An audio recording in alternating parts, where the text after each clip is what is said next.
Venga, siguiente tema, y ya vamos terminando, es la medida del instrumento CMS, de la colaboración CMS del LHC, del Quark Top, el Quark Sima, que hablábamos justo la semana pasada de la medida del bosón W y decíamos que está relacionada con la del el Quark Top. Y ahora, pues justo una semana más tarde estamos hablando de la medida más precisa que se ha hecho hasta ahora de este quark, que es la partícula más masiva de todo el modelo estándar, tengo aquí, pues la última medida son 171,77 gigaelectronvoltios, que yo esto siempre para poner una referencia, porque para mí el campo de fútbol de la masa de las partículas es la del protón, que son unos 980 o algo así megaelectronvoltios, y estos son 170 gigaelectronvoltios. O sea, un quark SIMA, un quark top, es como 200 veces más masivo que un protón. Ahí lo dejo. Este es el jefe de los protones, de los quarks, que digo, vamos, esto es muy pesado, vamos. Es como tu cuñado en la comida de Navidad, el más pesado. Sí, aquí hay un punto interesante, ¿no? del quark top, que es quizás el gran amor de todos los físicos teóricos, supongo de Gastón también, como tal, es que la masa del quark top sea exactamente acoplamiento de Yukawa igual a 1, ¿vale? O sea, la masa de los fermiones es el vacío del campo de Higgs partido a la raíz cuadrada de 2 por un coeficiente, que es el coeficiente de acoplamiento de Yukawa, ¿no? Entonces, la masa del vacío, perdón, la energía del vacío del campo de Higgs son unos 246,22 gigaelectronvoltios. Entonces, cuando lo divides entre raíz cuadrada de 2, te da aproximadamente 174 por ahí gigaelectronvoltios. Entonces, si la masa del quark top fuera exactamente 174, aquí te aparece como una especie como de magia, ¿no? Es decir, la partícula más masiva que conocemos tiene exactamente la masa que tiene que tener para un acoplamiento igual a 1 de Yukawa. Entonces, todas las demás tienen acoplamientos más pequeños. Claro, el electrón tiene un acoplamiento de Yukawa ridículo. No sé, no recuerdo, pero son 5 órdenes de magnitud más pequeños. O sea, son valores muy, muy pequeños. Pero tendría que haber una partícula, y entonces habría una especie como de simetría mágica en la naturaleza que forzaría que la partícula más masiva en la rotura de simetría electrodébil fuera el quark top. Lo que pasa es que, claro, la incertidumbre de la masa del quark top es muy complicada de calcular. Muy, muy complicada de calcular, ¿vale? Los quarks no tienen una masa bien definida, porque la QCD no es una teoría que permita que los quarks sean partículas libres que vivan suficientemente tiempo como para tener una masa bien definida. Entonces, la vida de un quark top es más pequeña que la vida media, más pequeña que la escala de tiempo asociada a la hadronización, ¿no? Los quarks lo que hacen es ver el vacío. Entonces, cuando tú generas un quark, es una partícula libre que se está moviendo en el vacío cromodinámico, y cuando ve el vacío dice, aquí hay gluones, ¡qué maravilla! ¡Uf! Y los gluones son súper energéticos en su estado de vacío, ¡uf! Lo envuelven y lo hadronizan y lo convierten en un mesón o en un barión, en función de la energía que tengan. Entonces, eso ocurre en una escala de tiempo que es por 10 veces o así la vida media del quark top. Entonces, el quark top es el único quark que puede verse libre, ¿vale? Que no se puede hadronizar. No pueden existir mesones o bariones que tengan un quark top y otros quarks. Con el quark bottom, con el quark strange, el charm, sí tienes muchísimas partículas, tiene un repertorio infinito en principio de partículas con diferentes, todas las combinaciones posibles, y estados excitados de todas las combinaciones posibles. Pero en el quark top solamente tienes ese quark libre. Claro, pero es una partícula libre engañosa. Una partícula libre engañosa porque, claro, una partícula cuando tiene masa es porque se acopla al campo de Higgs. Pero es que el campo de Higgs no se puede acoplar instantáneamente al quark top. Entonces, en el análisis del quark top, realmente tú no tienes un concepto de masa directo, porque el acoplamiento, las escalas de tiempo no fluctúan, no van bien, no ajustan bien. Entonces, claro, pero tú quieres tener un concepto de masa. O sea, tú dices, conceptualmente todos los quarks tienen que tener masa, porque son fermiones. No puede haber diferencia entre un quark y un electrón o un muón. Tienen que tener un concepto de masa bien definido. Por cojones, porque esto es newtoniano. tiene que haber un concepto de masa. Cuando lo que te dice la física, la comunidad cuántica, es que, hombre, el concepto de masa es una cosa ridículamente interesante. Eso no sirve para nada. Eso para los astrofísicos y gente así, ¿no? Y para los físicos clásicos. Pero en particular la masa es irrelevante. No es una cosa importante. Entonces, a la hora de definir el concepto de masa para el quark top, tú tienes muchas alternativas. Tienes de ver pues, lo que te dice la cinemática. Quark top es una partícula que vive tan poco tiempo que rápidamente se desintegra. Pues coges los productos de desintegración y a partir de ellos, una reconstrucción cinemática, calculas la masa estimada que tendría la partícula. Y tienes una masa. Eso es lo que se ha medido con CMS y lo que se mide normalmente con los aceleradores hadrónicos. Y que depende muchísimo de cómo yo calcule el fondo de colisiones y cómo yo calcule cómo se desintegra la partícula. Entonces, esto se llama la masa de Monte Carlo, porque yo necesito un método de Monte Carlo que me calcule cómo se desintegra la partícula para poder estimar la masa. Pero después tienes otro tipo de masa. No, tú puedes hablar de, por ejemplo, decir, voy a aplicar el grupo de renormalización. La constante de acoplamiento, la constante de estructura final del electromagnetismo o la constante de acoplamiento como dinámica cuántica, la alfa S, pues es una constante que corre, que cambia con la energía. A muy baja energía, esa constante es muy alta, próxima a la unidad, y va cayendo conforme la energía crece. Entonces, yo puedo, eso se llama el grupo de renormalización, es el grupo que te dice cómo cambia esa constante de acoplamiento, cómo la fuerza es más fuerte o más débil en función de la energía del proceso que está involucrado. Bien, utilizando eso yo puedo calcular una masa efectiva mirando las desintegraciones del quark top a diferentes energías. Yo tengo que ver diferentes masas. Entonces yo tengo una curva y esa curva la puedo extrapolar a una energía estándar. Claro, tú dirías, a masa cero, ¿no? La masa siempre se ha dicho que es la energía en reposo, pero eso es imposible, ¿vale? Tú no puedes extrapolar la comunidad cuántica, no la puedes extrapolar hasta energía cero. Pero sí puedes coger una energía muy baja. La energía cromodinámica más baja, pues es del orden pues, de 300 megaelectronvoltios o de 1 gigaelectronvoltio. Aquí se suele tomar como referencia 1,2, 1,3 gigaelectronvoltios, un poquito más de la masa del protón como energía de referencia. Entonces calculo la masa del quark top a esa energía, según el grupo de renormalización. Pero es que tengo también otras técnicas. O sea, hay muchas maneras de definir la masa del quark top. ¿Y cuál es la masa del quark top? Todas ellas. Pero son números distintos, sí. ¿Y cuál es el más correcto? Ninguno de ellos. Todos ellos son igual de correctos, ¿vale? Pues se calculan de diferentes maneras, porque es un concepto mal definido. En cualquier caso, lo que se ha medido aquí es la estimación utilizando el método de Monte Carlo, utilizando la cinemática de los productos de desintegración, más precisa obtenida por un colisionador hasta ahora.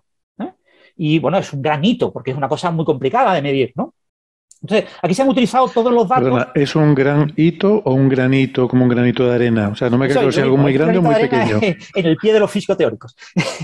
Porque apunta a que probablemente la constante de acoplamiento de Yukawa sea menor que la unidad. Con lo que rompe esa maravilla que sería que fuera exactamente igual a 1, lambda igual a 1, ¿no? Todo apunta a que va a ser un poquito por debajo de la unidad, ¿no? Esto es como el famoso constante de estructura fina, que era 1 partido 137, pero después se descubrió que era 1 partido 137,026 o algo así, ¿no? Y ya te rompió la magia, ¿no? No era un número entero. A veces parece que hacemos cabalística con estas cosas. Pues aquí se buscaba un poquito de cabalística, de numerología. Pues esto se ha medido con una precisión de 0,38 gigaelectronvoltios, que son unos 380 megaelectronvoltios, que es la escala de energía de la hadronización asociada a la comunidad cuántica, ¿no? La escala de energía típica de los gluones dentro del protón. O sea que estamos hablando de casi de los límites más bajos que podremos conseguir utilizando colisionadores hadrónicos para generar el quark-sigma. Es decir, no vamos a lograr precisiones mucho más bajas, ¿no? El límite teórico no se sabe cuál será, pero será del orden de 0,20 y tantos, 0,3, algo así. Se ha logrado ya 0,38, bueno, es decir, una medida de muy alta precisión. Claro, más o menos está ya en el límite. Acercándose al límite de lo que vamos a poder. O sea, va a llegar un momento en que ya no vamos a poder medir con mayor precisión esa masa, ¿vale? O sea, y eso es algo intrínseco.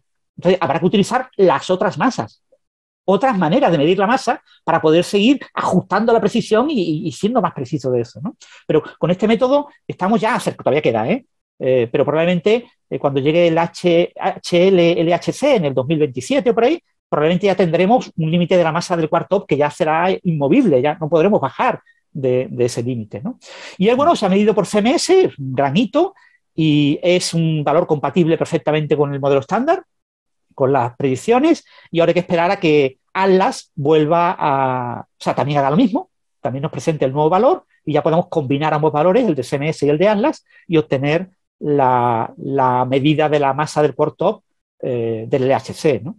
Este cálculo ha sido, bueno, este tipo de cálculos son muy complicados, y tú tienes que seleccionar muy bien qué desintegraciones son las que tienes en cuenta o no tienes en cuenta, ¿no? Aquí se ha trabajado con desintegraciones en un leptón y al menos 4 chorros hadrónicos, ¿vale? O sea, 4, 5, 6. Se han utilizado las colisiones a 13 teraelectronvoltios del LHC RAN 2. Ya se publicó una medida previa con los mismos datos, con las mismas colisiones, bueno, con las mismas colisiones, con el mismo número de colisiones, no necesariamente las mismas, porque puede haber habido alguno que baile, alguno se ha metido, se ha quitado, que era un poquito menos precisa, 0,68 gigaelectronvoltios de error, y ahora la hemos bajado a 0,38. Yo digo, eso que ha costado como 4 años, es una cosa muy costosa de hacer, muy complicado, y es un pequeño avance. Pero bueno, por lo menos un récord de precisión y yo creo que es una cosa que debemos de notar. Entonces, aquí el quark top, lo que se hace es, el quark top se desintegra, y cuando se desintegra en un quark de menor masa y un bosón W. La interacción débil es la que puede transmutar la materia. La interacción débil es la que se acopla a los neutrinos y también la que transmuta materia. Transmuta un quark de un tipo a otro tipo. Entonces, la interacción electromagnética o la cromodinámica no es capaz de cambiar el tipo, el sabor de una partícula. Pero la interacción débil sí. Entonces, el quark se desintegra mediante un bosón W. Entonces, claro, una pregunta que puede surgir a mucha gente es, ¿influye el cambio en la masa del W debido a este nuevo resultado que comentamos la semana pasada de CDF2?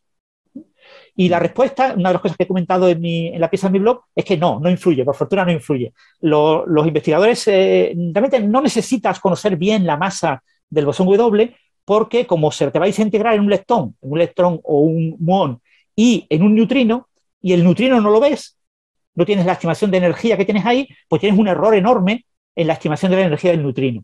Pero ahí también se desintegra, hay un retroceso, hay un movimiento en ese choque chocan los protones, se produce un bosón W, el bosón W tiene mucha masa, con lo que genera un pequeño retroceso que mueve todo el campo cuántico de vacío cromodinámico y genera mogollón de pequeños chorros.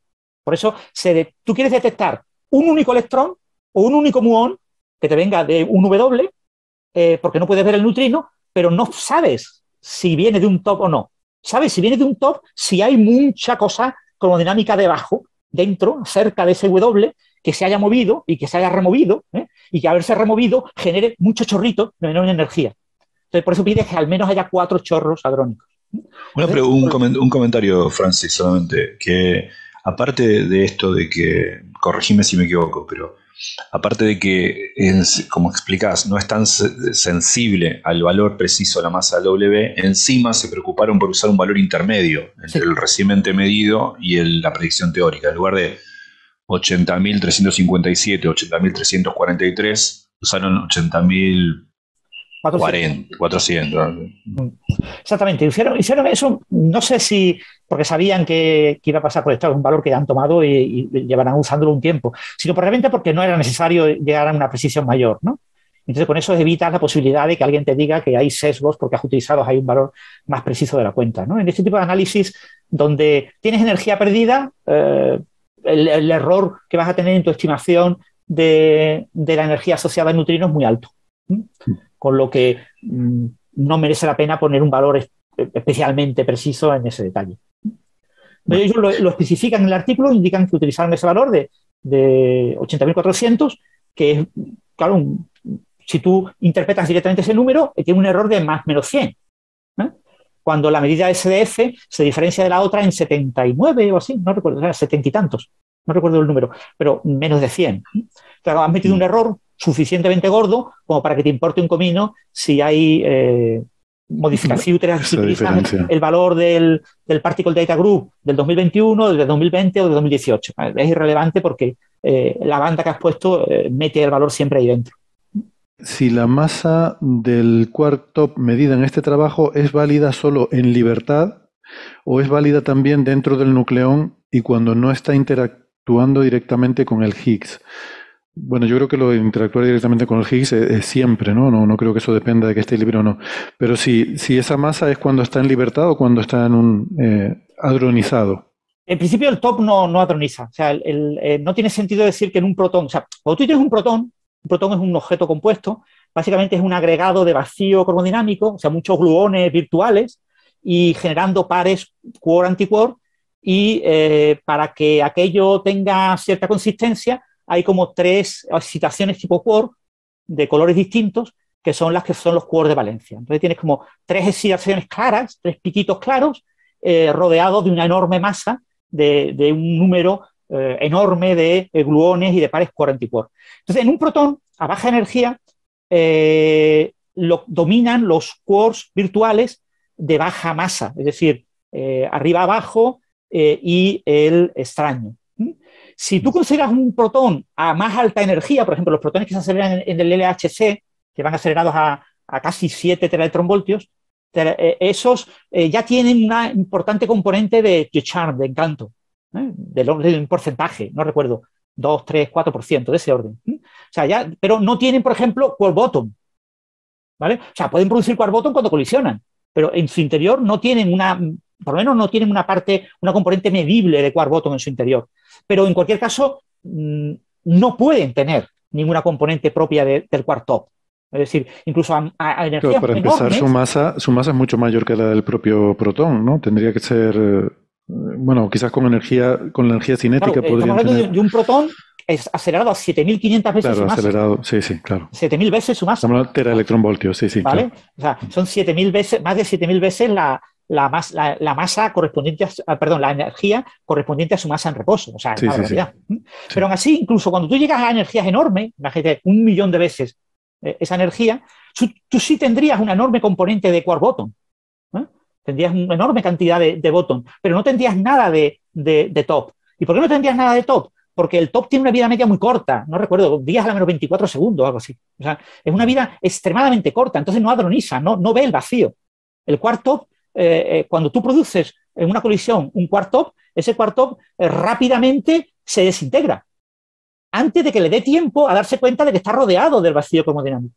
Vale. Con lo que, al no hadronizar, no tiene papel relevante en la composición de ningún hadrón. No, podemos decir el toptonium no existe. No existe. El toptonium. Vale, pregunta si el cálculo de la masa de los quarks confinados depende del momento de la medida porque fluctúa. Por un momento pensé que se refería a momento del momento en el instante, ¿no? O sea, si la masa fluctúa. Yo creo que no es eso, ¿no? Sino.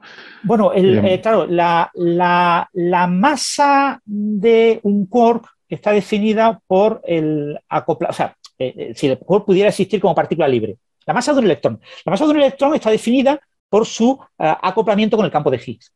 El campo de Higgs, ese acoplamiento depende del momento lineal que tenga el electrón. ¿Vale? Es decir, no es verdad que la masa de un electrón sea un valor bien definido, único y que no cambia nunca. Eso es falso. ¿Vale? O sea, la masa del electrón depende de cómo ve el vacío. Y cómo ve el vacío depende de la velocidad a la que se mueva, de la energía que tenga. Entonces, la masa del electrón es un parámetro que corre, es decir, el grupo de renormalización modifica la masa. Entonces, lo que llamamos masa es la extrapolación a energía cero, a una energía muy pequeña, de lo que vemos que es una curva para la masa en función de la energía. Entonces, claro, un electrón cuando se mueve a alta energía cambia su masa, modifica su masa, se comporta como una partícula que tiene una masa diferente. Esa modificación no es muy grande, la modificación de los electrones no es muy grande, tanto ni en masa ni en carga, son modificaciones relativamente pequeñas. Pero bueno, ahí hay un cambio en esos parámetros. Lo mismo le ocurriría a un quark. Si tú consideras que el quark, por la libertad asintótica, cuando dos quarks están muy, muy cerca uno del otro, pues prácticamente no hay fuerza entre ellos, no hay interacción fuerte entre ellos y se comporta como si estuvieran libres. Pues si tú consideras que son partículas libres completamente, pues les pasaría exactamente lo mismo que al electrón. Su momento, claro, el momento de la partícula, del protón, influye en el momento de los constituyentes, ¿vale? No es directo, ¿vale? No es en el momento, ¿sí? Porque dentro del protón los quarks se están moviendo en movimientos, ¿no?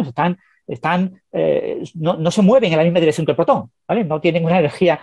Si el protón se mueve en una dirección, los quarks están moviéndose alrededor del centro de masa, digamos, del protón, pero se están moviendo en diferentes direcciones. Pero es como la galaxia moviéndose en una dirección y las estrellas. O como las estrellas dentro de la galaxia, que también tienen movimientos propios. Pues entonces, esos quarks, con el momento que tengan, será como verán el vacío de Higgs. Y entonces tendrán una masa. El acoplamiento con el vacío de Higgs dependerá de ese momento lineal que tengan, de esa energía cinética que tengan, ¿no? Con lo que, igual que le pasa al electrón, su masa cambiará con la energía.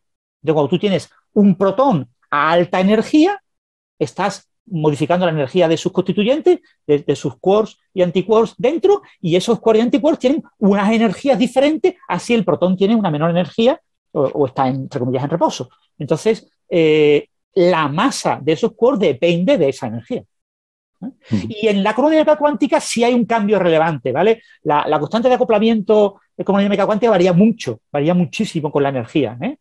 Pasas de un gigaelectronvoltio, que pues, rondarás la unidad, 0,9, 0,8, a 100 gigaelectronvoltios, estás hablando de 0,12 o algo así.